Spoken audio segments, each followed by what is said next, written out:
ശ്രീ അരുൺ ലക്ഷ്മൺ, ഇവിടെ ഈ legacy അവകാശപ്പെടൽ BJP K കരുണാകരന്റെ അത് ഇനിയും തുടരുമെന്നുള്ള കാര്യത്തിൽ സംശയമില്ല. പക്ഷേ അതുകൊണ്ട് സംസ്ഥാന BJPക്ക് എന്ത് ഗുണമാണ് കിട്ടാൻ പോകുന്നത്?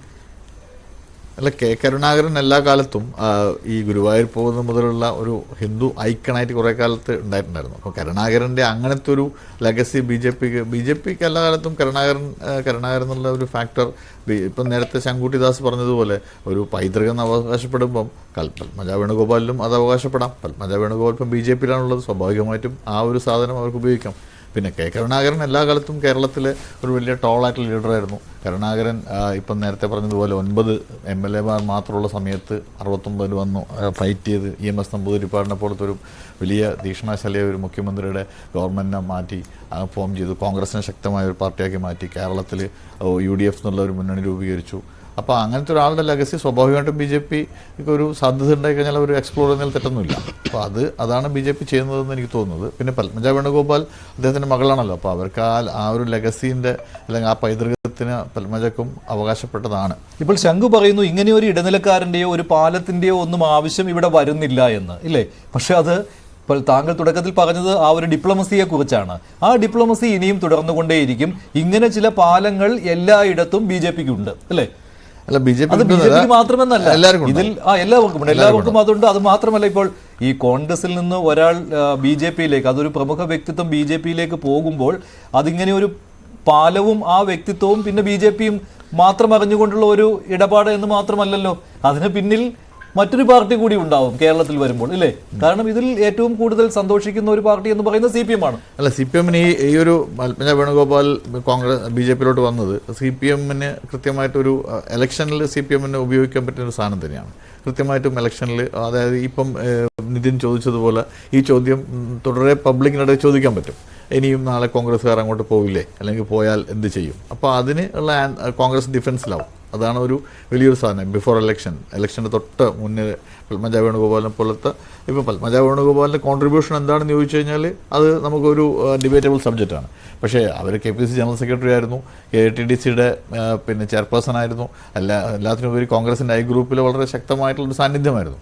അപ്പോൾ അവർ BJPയിൽ പോയി കഴിഞ്ഞാൽ നാളെ CPMന് തെരുവിൽ ചോദിക്കാൻ പറ്റും.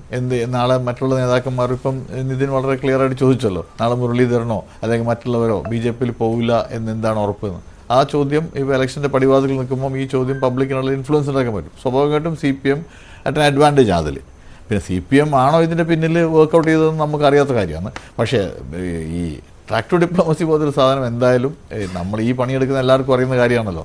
എല്ലാവരും അങ്ങോട്ടും ഇങ്ങോട്ടും സംസാരിക്കാം, ടോക്സ് ഉണ്ടാവാം, ഡിസ്കഷൻ ഉണ്ടാവും. പിന്നെ നേരത്തെ പറഞ്ഞ പോലെ ഈ അൽഫോൺസ് കണ്ണന്താനമൊക്കെ CPMൻ്റെ MLA ആയിരുന്നു, BJPയിലേക്ക് പോയിട്ടുണ്ട്, BJPയുടെ MP ആയിരുന്നു, BJPയുടെ കേന്ദ്രമന്ത്രിയായിരുന്നു. അതുപോലെ തന്നെ രാജേന്ദ്രൻ പോവുമോ ഇല്ലയോ എന്നുള്ളതൊന്നും ഡിബേറ്റബിളാണ്. ഇപ്പോൾ അങ്ങനെ ഉറപ്പിച്ച് പറയാൻ പറ്റില്ല, എല്ലാവരും പോവാം. പൊളിറ്റിക്സ് അങ്ങനെയാണൊരു സാധനമാണ്. പൊളിറ്റിക്സ് ഇത് ഔട്ട് ഓഫ് ദ പോസിബിലിറ്റി എന്ന് പണ്ട് 91 നരസിംഹറാവു ഒരു മൈനോറിറ്റി ഗവൺമെൻറ് ടീമും പറഞ്ഞൊരു ആൻസർ ഉണ്ടായിരുന്നു അന്ന് ഈ ഇന്റർനാഷണൽ മീഡിയ ചോദിച്ചപ്പോൾ. അല്ല, പക്ഷേ മറ്റൊരു കാര്യം എന്ന് പറയുന്നത്, അതെ, ഡിപ്ലോമസിയൊക്കെ ശരി തന്നെ. പക്ഷെ ഒരു IPS ഓഫീസർ ഇത്തരത്തിലുള്ള ഡിപ്ലോമസിക്ക് അതിനൊരു പങ്ക് വഹിക്കുക എന്നൊക്കെ പറയുമ്പോൾ അത് ഈ സർക്കാരിന് ശമ്പളം പറ്റിക്കൊണ്ടാണ് ഇങ്ങനെ ചെയ്യുന്നത്.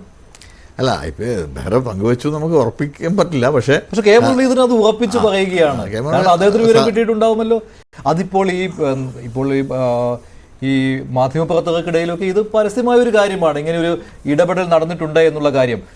സതീശന് മടിയുണ്ടായിരുന്നു, പേര് പറയണോ വേണ്ടയോ എന്ന കാര്യത്തിൽ അദ്ദേഹം ശങ്കിച്ചു. പക്ഷേ മുരളീധരൻ അങ്ങനെയല്ല, അദ്ദേഹം വ്യക്തമായിട്ട് പേരങ്ങ് തുറന്ന് പറയുകയാണ്. അല്ല, മുരളീധരൻ എന്നെക്കാട്ടും മഞ്ജുഷിനെക്കാട്ടും ഇതിനെപ്പറ്റി കുറച്ചുകൂടി, അല്ലെങ്കിൽ ഇവിടെ ഇരിക്കുന്ന എല്ലാ ആൾക്കാർക്കും ഇതിനെപ്പറ്റി നന്നായിട്ട് അറിയുന്ന ആളാണല്ലോ. എന്തായിരുന്നു പിന്നെ ബെഹ്റയും ആ ഫാമിലി നമ്മുടെ റിലേഷൻഷിപ്പ് എന്ന് വളരെ നന്നായിട്ട് അറിയുന്ന ആളാണ് കെ മുരളീധരൻ. പ്രത്യേകിച്ച് എറണാകുളം സിറ്റി പോലീസ് കമ്മീഷണറായ കാലത്തുള്ള അവരുടെ ബന്ധം. നേരത്തെ പിന്നെ പറഞ്ഞതുപോലെ പത്മജ വേണുഗോപാൽ ഡിനൈ ആയിട്ടുണ്ടായിരുന്നു, അവർ ബെഹ്റയെ കണ്ടില്ലായിരുന്നു. പക്ഷേ അതേസമയത്ത് ഡോക്ടർ വേണുഗോപാൽ ബെഹ്റയായിട്ട് കോൺടാക്റ്റിലുണ്ടായിരുന്നു എന്നും പറഞ്ഞിട്ടുണ്ടായിരുന്നു. അപ്പം രഘുനാഥ് ബെഹ്റ എന്നുള്ളൊരു വില്ലനൊന്നും ആക്കുന്നില്ല നമ്മളിപ്പം. പക്ഷെ മേ ബി ആ ഒരു പാലം പണിതിനുപരി രണ്ടു കൂട്ടർക്കും വിശ്വാസമുള്ള ഒരാളുടെ, പാലം പണിക്ക് കൂട്ടു നിൽക്കുന്ന ആളാണെങ്കിൽ ആ സ്ഥാനത്തിരിക്കാൻ അദ്ദേഹം യോഗ്യനല്ല, അല്ലേ? അത് ഈ പാലം വലിക്കുന്നു, അല്ല പാലം വലിക്കില്ല, പാലം പണിയുന്നതിന് വേണ്ടിയാണ് കൊച്ചി മെട്രോയുടെ MD സ്ഥാനത്ത് ഇരിക്കുന്നതെങ്കിൽ ആ ജോലിക്ക് അർഹനല്ല. അതല്ല അത് മാത്രമല്ല ഒരു IPS ഓഫീസർ ചെയ്യേണ്ട കാര്യമില്ല. പക്ഷേ എനിക്ക് തോന്നുന്നത് ഇതിൽ കുറച്ചുകൂടി ബെഹ്റയുടെ ഒരു ഒപ്പീനിയൻ ചോദിക്കുകയോ അല്ലെങ്കിൽ ബെഹ്റയെ രണ്ടുപേരും കോൺഫിഡൻസിൽ എടുത്തിട്ടുണ്ടാകാം, അപ്പുറത്തും ഇപ്പുറത്തും. അതായിരിക്കും കുറച്ചുകൂടെ ഒരു ഇതായിട്ടുള്ള സാധനം. അതായത് ബെഹ്റയുടെ ഒരു ബ്രോക്കർ ചെയ്തൊന്നും തോന്നുന്നില്ല. പക്ഷേ എന്തായാലും സംതിങ് ഇസ് ദർ. അത് കെ മുരളീധരൻ അങ്ങനെ കൃത്യമായിട്ട് പറഞ്ഞിട്ടുണ്ടല്ലോ. ശരി ജിൻഡു, അങ്ങനെയാണെങ്കിൽ ശക്തമായിട്ട്